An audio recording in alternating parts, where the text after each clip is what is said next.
Hello students, welcome to Radhya academy. आज के video में हम करने वाले हैं पार्टनरशिप। लास्ट वीडियोस में हम पार्टनरशिप की इंट्रोडक्शन कर चुके हैं। पीएनएल अकाउंट क्या होता है, पीएनएल एप्रोप्रिएशन क्या होता है, manager commission, partners loan, partners अगर फर्म को लोन देते हैं तब क्या ट्रीटमेंट रहता है, ये सब हम लास्ट वीडियोस में डिस्कस कर चुके हैं। लास्ट वीडियोस आपने देख ली होंगी और अगर नहीं देखी है तो सबसे पहले जाके लास्ट वीडियोस देखिए, कंसेप्ट क्लियर कीजिए। अब आगे हम करने वाले हैं नेक्स्ट टॉपिक। जितने टॉपिक हम अभी तक कर चुके हैं उसमें आपके फ्रॉम डीके गोयल बुक में से 18 illustration as well as practicals cover हो चुके हैं। आई होप आपने उनकी प्रैक्टिस कर ली होगी। तो अगर नहीं भी की तो पहले उसकी प्रैक्टिस कीजिए। कोई भी डाउट, कोई भी क्वेरी, कुछ भी, अगर एक सिंगल पॉइंट भी आपको समझ में नहीं आया आप मुझे कमेंट कर सकते हैं, डायरेक्ट मैसेज भी कर सकते हैं, क्योंकि ये नेक्स्ट टॉपिक्स हम करते जाएंगे। और अगर लास्ट टॉपिक ही क्लियर नहीं होंगे, अगर आप कोई बीच में से वीडियो उठा के देखेंगे या कंसेप्ट समझने की कोशिश करेंगे तो आपको समझ नहीं आएगा। तो सीक्वेंस वाइज इसकी कंसेप्ट क्लियर करते जाइए और क्वेश्चंस की प्रैक्टिस करते जाइए। तो आज की वीडियो में हम पार्टनरशिप को कंटिन्यू करते हुए एक नया टॉपिक करेंगे जो कि आपके 19 और 20th इलस्ट्रेशन से स्टार्ट है। डीके गोयल बुक में से चैप्टर है हमारा फंडामेंटल्स पार्टनरशिप का। अब ये टॉपिक कौन सा है, इस टॉपिक में क्या है, अभी तक हमने जितने भी केस किए पार्टनरशिप के टॉपिक्स किए उसमें हमें प्रॉफिट गिवन होता था। पीएनएल अकाउंट का प्रॉफिट गिवन होता था तो पीएनएल एप्रोप्रिएशन में उसको डिस्ट्रीब्यूट करते थे कि प्रॉफिट को किस तरह डिस्ट्रीब्यूट किया जाएगा, सैलरी में, कमीशन में, पार्टनर्स में। बट ये केस डिफरेंट है, इसमें हमें प्रॉफिट ही गिवन नहीं होगा, इसमें हमें लॉस गिवन होगा। If a firm incurs loss instead of profit, अगर वो प्रॉफिट अर्न नहीं कर रहा, फर्म प्रॉफिट अर्न करने की बजाय उसे लॉस हो गया है, तो अब क्या होगा। पीएनएल एप्रोप्रिएशन अकाउंट जब हम बनाते थे उसका मेन पर्पस क्या होता था कि जो हमारा प्रॉफिट है इसको मुझे डिस्ट्रीब्यूट करना है। किस में डिस्ट्रीब्यूट करना है? पार्टनर्स में। कि एक्चुअल में कितना प्रॉफिट बच जाएगा, सैलरी निकालने के बाद, कमीशन निकालने के बाद, सारे एक्सपेंसेस निकालने के बाद जो मेरा प्रॉफिट बच जाता था उसे मैं डिस्ट्रीब्यूट कर देती थी पीएनएल एप्रोप्रिएशन अकाउंट में। बट यहाँ तो केस ही डिफरेंट है, यहाँ हमें प्रॉफिट हुआ ही नहीं, लॉस हो गया। अब जब लॉस हो गया तो मैं पीएनएल एप्रोप्रिएशन का क्या करूंगी, डिस्ट्रीब्यूशन ही नहीं होगा। तो इट मींस लॉस के केस में पीएनएल एप्रोप्रिएशन अकाउंट तो बनेगा ही नहीं, सिर्फ क्या बनेगा, पीएनएल अकाउंट। और अगर पीएनएल एप्रोप्रिएशन नहीं बनेगा तो फिर मैं सैलरी भी नहीं बांटूंगी। कैसे बांटे, हमारे पास प्रॉफिट ही नहीं है, हम कमीशन भी नहीं बांट सकते, हमारे पास प्रॉफिट ही नहीं है, ये सब नहीं बटेगा हमारा। ना ही हमारा पीएनएल एप्रोप्रिएशन अकाउंट प्रिपेयर होगा, ना ही हमारा रेंट, सैलरी, ये सब डिस्ट्रीब्यूट होगा, because the firm incurs a loss. तो लॉस के केस में पीएनएल एप्रोप्रिएशन अकाउंट प्रिपेयर नहीं होगा। हाँ, रेंट आपको अगर गिवन है ये आपका चार्ज होगा, और अगर आपको इंटरेस्ट भी देना पड़े लोन के ऊपर ये भी आपका चार्ज होगा। ये हमेशा एक बात याद रखना, आपके वाइवास में भी पूछी जा सकती है। जब अकाउंट्स का प्रैक्टिकल होगा, फाइनल एग्जाम्स में वाइवा होता है तो एग्जामिनर ऐसी ऐसी छोटी छोटी बातें ही पूछता है। जो हमारा रेंट और इंटरेस्ट ऑन लोन है ये डिस्ट्रीब्यूट होगा, ये पीएनएल अकाउंट में बांटा जाएगा। क्यों बांटा जाएगा? क्योंकि जो ये चार्ज होता है ये अगेंस्ट प्रॉफिट के अगेंस्ट चार्ज होता है, इसलिए इसको पीएनएल अकाउंट से ही निकाला जाता है। क्लियर? तो एक क्वेश्चन करते हैं और इस टॉपिक को, इस कंसेप्ट को क्लियर करते हैं। तो क्वेश्चन नंबर हमारा 19 है from DK Goyal book. Question क्या है, ए और बी दो पार्टनर्स दिए हुए हैं, ए एंड बी दो पार्टनर्स हैं। ए की कैपिटल है 3 लाख, बी की कैपिटल है 2 लाख।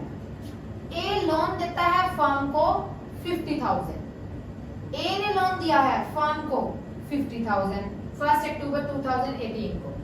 रेंट 10,000 गिवन है, सैलरी 1 लाख गिवन है। लॉस यहाँ पे नोट करो, क्वेश्चन में सब कुछ वैसे ही चल रहा था अभी तक जैसे हमने किए, लेकिन इसमें मुझे लॉस गिवन है 28,500। अब इसमें मुझे लॉस गिवन है तो इट मींस पीएनएल एप्रोप्रिएशन तो मुझे बनाने की नीड है ही नहीं, तो मैं डायरेक्ट पीएनएल अकाउंट बनाऊंगी। प्रॉपर प्रेजेंटेशन देनी है आपको, proper lines, proper particulars, amount, date, सब कुछ मेंशन करना है। तो लॉस मुझे हुआ है, लॉस मेरा कहाँ ट्रांसफर होगा, यहाँ टू P&L अकाउंट लॉस। यहाँ मेरा लॉस कितना होगा 28,500। अब देखो रेंट मेरा बढ़ेगा क्योंकि मैंने अभी बताया जो रेंट होता है वो प्रॉफिट के अगेंस्ट चार्ज होता है, इसलिए यहाँ पे रेंट आ जाएगा। 10,000 पर मंथ दिया हुआ है, मुझे फुल ईयर का देना है। क्लियर। सैलरी नहीं देंगे क्योंकि लॉस है, लॉस हमने बांट दिया, सैलरी बांट दी, रेंट दे दिया, सैलरी नहीं बांटी। इंटरेस्ट लोन मैंने बताया कि रेंट और इंटरेस्ट ऑन लोन हम प्रॉफिट में से निकालते हैं, इसलिए ये मुझे बांटना ही पड़ेगा। लोन मुझे दिया हुआ है 50,000, रेट ऑफ इंटरेस्ट तो मेंशन नहीं है, तो in the absence of partnership deed हम कितना रेट ऑफ इंटरेस्ट ले लेते हैं अगर मेंशन ना हो, 6%। और ये मंथ देखो, काउंट करो, मंथ भी आपके 6 बनेंगे। तो इसे सॉल्व करो, सॉल्व करके आपका यहाँ इंटरेस्ट ऑन लोन आएगा, यहाँ आपका बैलेंस, डबल लाइन लगा के अकाउंट क्लोज, यहाँ आपका बैलेंस, जितना भी आपका बैलेंस बचेगा ए और बी दोनों पार्टनर्स में डिस्ट्रीब्यूट कर देंगे। कितना डिस्ट्रीब्यूट कर देंगे, मुझे रेशो तो गिवन ही नहीं है, तो in the absence of partnership deed we have to take equal ratio, तो मैं इनको इक्वल रेशो में डिवाइड कर दूंगी। तो आपको क्लियर हुआ अच्छे से। ये केस था हमारा लॉस का। If a firm incurs loss instead of profit, then we don't have need to prepare P&L appropriation account, only need to prepare P&L account। और उसमें भी हमारा रेंट, इंटरेस्ट ऑन कैपिटल बटेगा, सैलरी, कमीशन कुछ भी distribute नहीं होगा। Clear. तो इसके क्वेश्चंस की आपको प्रैक्टिस करनी है, इंपॉर्टेंट क्वेश्चन है, शॉर्ट क्वेश्चंस में पूछ लिया जाता है और ऑलमोस्ट ये वाइवा में भी पूछा जाता है। तो नेक्स्ट टॉपिक हमारा क्या रहेगा।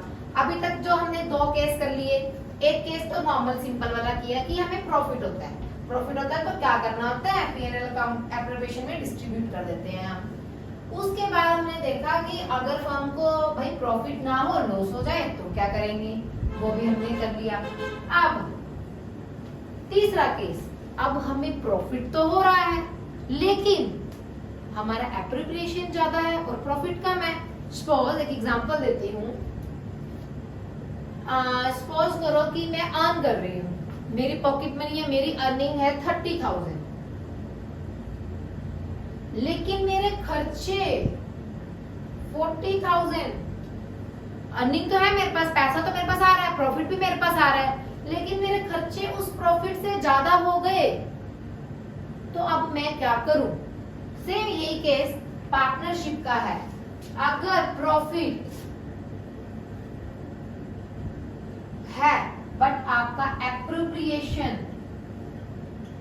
एप्रोप्रिएशंस मोर देन प्रॉफिट, उस केस में क्या करेंगे कि मेरा खर्चा ज्यादा हो गया है, मेरे एप्रोप्रिएशन ज्यादा आ गए हैं बट प्रॉफिट कम हो गया है, तो उस केस में हमें पार्टनरशिप डीड एक ही सोल्यूशन बताती है कि जो आपके एक्सपेंसेस हैं, जो आपका एप्रोप्रिएशन आया हुआ, फॉर एग्जांपल मेरे पास 2 दिए हुए हैं, एक सैलरी दिया हुआ है और एक कमीशन दिया हुआ है,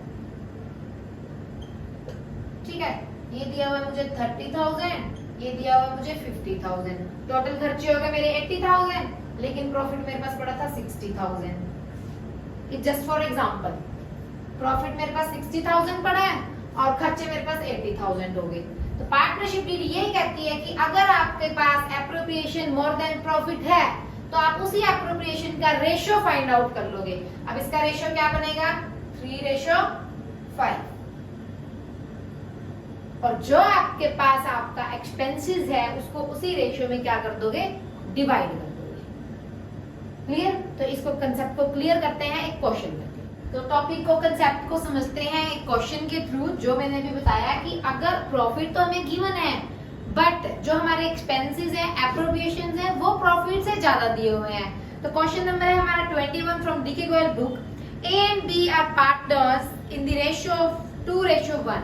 जब भी हम क्वेश्चन पढ़ते हैं उसके की नोट्स बना लिया होगा, वो करने में हेल्पफुल होता है। अगर आप सोल्यूशन जब करोगे, ये की नोट्स आपको बहुत हेल्प करेगा। और स्टेटमेंट सबसे पहले रीड किया करो। बच्चे क्या करते हैं, मोटी मोटी चीजें देख लेते हैं क्या गिवन और स्टार्ट कर देते हैं। नहीं, पूरी स्टेटमेंट अच्छे से रीड करो, की नोट्स बनाओ, उसके बाद स्टार्ट करो। अब मुझे ए और बी पार्टनर्स गिवन थे, 2:1 मुझे रेशो दे रखी है इनकी, 2:1 इनकी प्रॉफिट शेयरिंग रेशो गिवन है। ए जो है वो नॉन वर्किंग पार्टनर है, जो कि 12 लाख रुपीस लेके आ रहा है, कंट्रीब्यूट कर रहा है। B is a working partner, B working partner है। The partnership did provide interest on capital 10%। ये देखो मेरे की नोट्स बनाए हुए हैं, सेम एज इट इज आप भी की नोट्स बनाया करो। इंटरेस्ट ऑन कैपिटल मुझे 10% गिवन है। Salary 7500 per month of working partner. The net profit for the year ended before providing interest on capital and salary is 70,000। ये मुझे प्रॉफिट गिवन है। You have to require to show the distribution of profit. Profit distribute करना है, profit distribute करते हैं हम किसमें, PNL appropriation account में। ठीक है, मुझे प्रॉफिट तो गिवन है, पर देखते हैं एक्सपेंसेस। मुझे दिया हुआ है इंटरेस्ट ऑन कैपिटल 10%, 12 लाख तो मुझे कैपिटल गिवन है, उसका 10% में अगर निकालूंगी ये मेरा आ गया 1,20,000। Clear. Salary 7,500 into 12 per month given है हमें, पर मंथ गिवन है।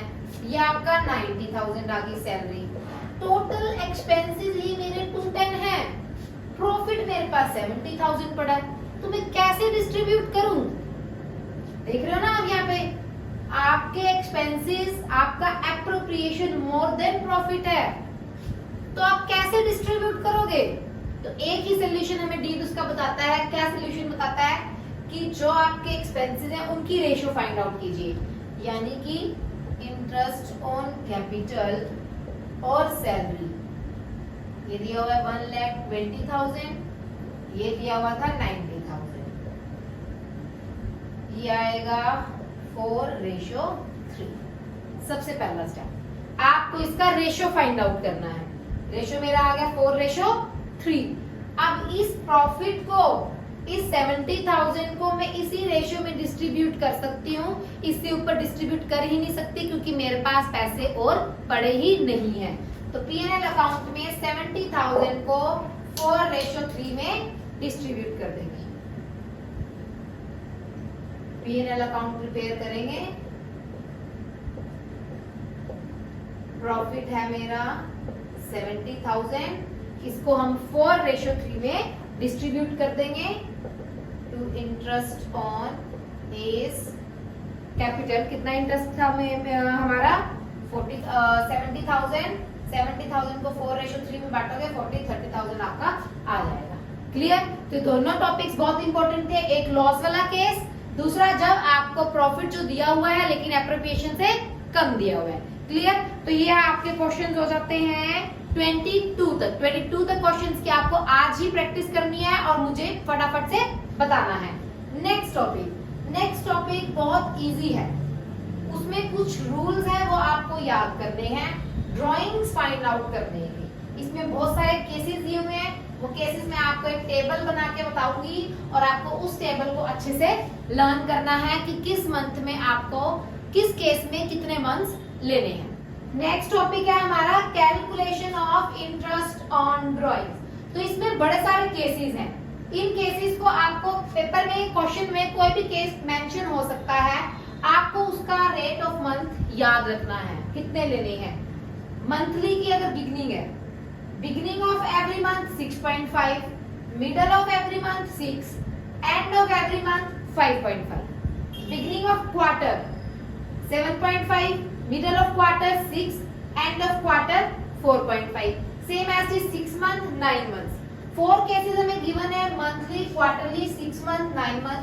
क्वेश्चन में कुछ भी मेंशन हो सकता है, किसी के बारे में पूछा जा सकता है। ड्राइंग्स आपको गिवन होगी, इंटरेस्ट ऑन ड्राइंग आपको फाइंड आउट करना होगा। वो कुछ भी कह सकते हैं, क्वार्टरली का कह सकते हैं, 9 मंथ्स का कह सकते हैं, उसमें बिगनिंग एंड मिडल कुछ भी कह सकते हैं। आपको बस इन मंथ को ध्यान में रखना है कि beginning of 6 month 3.5, beginning of 9 month 5, middle of month 6, middle of quarter 6, middle of 6 month 3, middle of 9 month month 4.5, same as चीज एंड मिडल का, एंड क्वार्टर का, एंड 6 मंथ का, एंडिंग 9 मंथ का। क्लियर? तो ये टेबल आपको अच्छे से लर्न करना है। इसी टेबल को ध्यान में रखते हुए एक दो क्वेश्चंस करते हैं। ए ड्रॉज 10,000 फ्रॉम द फर्म। ए जो है, यहां कर लेते हैं, ए जो है 10,000 विड्रॉ कर रहा है फर्म से from the beginning of every month. सबसे पहले तो इसको 12 से मल्टीप्लाई करना पड़ेगा बिकॉज ये एवरी मंथ है, तो ये आपका कितना हो जाएगा 1,20,000। 1,20,000। अब बिगिनिंग ऑफ एवरी मंथ की बात हो रही है तो मैं कितने मंथ्स लूंगी 6.5/12 और यहां से आपका इंटरेस्ट ऑन ड्राइंग निकल जाएगा।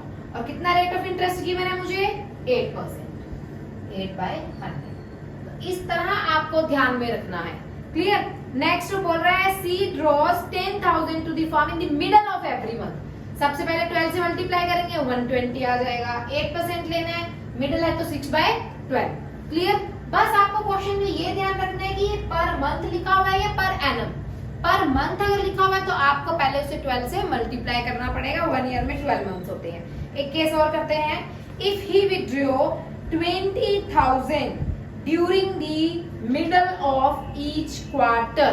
अब इसमें आप 12 से मल्टीप्लाई करोगे या 4 से मल्टीप्लाई करोगे? क्वार्टर है तो ऑफ कोर्स 4 से मल्टीप्लाई करेंगे। 6 मंथ की बात होगी तो 6 से मल्टीप्लाई करेंगे। 9 मंथ की बात होगी तो 9 से मल्टीप्लाई करेंगे। अब उसने बोला 20,000,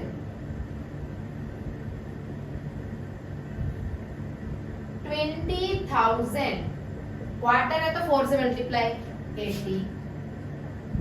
10% रेट ऑफ ड्रॉइंग मुझे दिया हुआ है beginning of each quarter. Clear? Same as it is अगर 6 मंथ का पूछता, अगर यही केस हो 6 मंथ में पूछ रहा है तो इसको पहले मैं 6 से मल्टीप्लाई करूंगी। जिसका भी पूछा है, अगर एंड का पूछा है तो 2/5/12। 9 मंथ का पूछा है तो 9 से मल्टीप्लाई, मिडिल का पूछा है तो 4.5/12। क्लियर? ये था आपका इंटरेस्ट ऑन ड्राइंग का टॉपिक। ये आपके क्वेश्चंस बनते हैं 32 तक। इसके बाद आपका टॉपिक स्टार्ट होता है इंटरेस्ट ऑन कैपिटल, जो कि हम नेक्स्ट वीडियो में करने वाले हैं। इट मींस यहाँ पर आपके हो जाते हैं 33 questions from DK Goyal book, 33 illustrations, 33 practicals. तो टोटल हो गए आपके 66 क्वेश्चंस, जो कि आपको बहुत अच्छे से करने हैं, प्रैक्टिस करनी है, एक एक कंसेप्ट क्लियर करनी है, प्रॉपर अकाउंट्स बना के देखने हैं। और क्वेश्चन जब भी आप करो उसके की नोट्स बनाओ, फिर उसकी प्रैक्टिस करो। इस दौरान ये करते वक्त अगर कोई भी प्रॉब्लम, कहीं पे भी आप अटक जाते हो एक सिंगल पॉइंट पे, आप बेझिझक उसी टाइम अपना फोन उठा सकते हो, मैसेज कर सकते हो, कमेंट कर सकते हो। और वीडियो को ज्यादा से ज्यादा शेयर कीजिए, लाइक कीजिए, सब्सक्राइब कीजिए।